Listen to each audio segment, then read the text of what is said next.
ஆதவ் அர்ஜுனனை வைத்து விசிக போடும் மாஸ்டர் பிளான், ஆடிப்போன திமுக.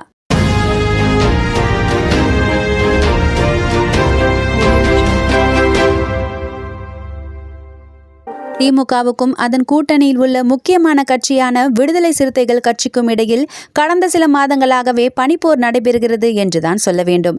எப்பொழுதிலிருந்து என்று கேட்டால், ஆதவ் அர்ஜுனன் எப்போது விசிகாவில் காலடி எடுத்து வைத்தாரோ அப்போதிலிருந்து என்று சொன்னால் அது மிகையாகாது. அமைச்சர் உதயநிதி துணை முதல்வராக இருந்த நிலையில் சர்ச்சையான வகையில் கருத்து தெரிவித்தார். மேலும் மது ஒழிப்பு மாநாட்டை நடத்தி விசிகாவும் சில உள்குத்து வேலைகளை செய்தது. இப்போது மறுபடியும் ஒரு முக்கியமான சர்ச்சையான விஷயத்தில் ஆதவ் அர்ஜுனனை பேச வைத்து விசிக தலைவர் தொல் திருமாவளவன் வேடிக்கை பார்க்கிறார் என்று அரசியல் விமர்சகர்கள் கருத்து தெரிவித்து வரும் நிலையில் இரத்த கொதிப்பில் உள்ளார்கள் திமுக நிர்வாகிகள். சென்னை மெரினா கடற்கரையில் ஞாயிற்றுக்கிழமை இந்திய விமானப்படை சார்பில் நடைபெற்ற விமானப்படை சாகசத்தை 10 லட்சத்துக்கும் மேற்பட்ட பொதுமக்கள் குடும்பத்துடன் கண்டுகளித்தனர். அப்போது ஏற்பட்ட கூட்ட நெரிசல் மற்றும் வெயில் காரணமாக 5 பேர் உயிரிழந்த நிலையில் சிலர் மருத்துவமனையில் சிகிச்சை பெற்று வருகின்றனர். இந்த உயிரிழப்புக்கு தமிழக அரசின் மெத்தன போக்குதான் காரணம் என்று அதிமுக பொதுச் செயலாளர் எடப்பாடி பழனிசாமி, பாமக, பாஜக உள்ளிட்ட கட்சிகள் கடும் கண்டனம் தெரிவித்து வருகின்றனர்.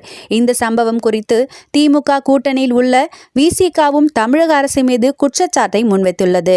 விசிகாவின் துணை பொதுச் செயலாளராக உள்ள ஆதவ் அர்ஜுனன் வெளியிட்டுள்ள எக்ஸ் பக்கத்தில், கொளுத்தும் வெயிலில் சுமார் 10 லட்சத்துக்கும் மேற்பட்ட மக்கள் கூடும்போது அங்கு ஆக்சிஜன் பற்றாக்குறை ஏற்படும். அதன் காரணமாக உடலில் நீர் சத்து குறைந்து மயக்கம் ஏற்படும். சிலருக்கு மாரடைப்பு ஏற்பட வாய்ப்பு உள்ளது.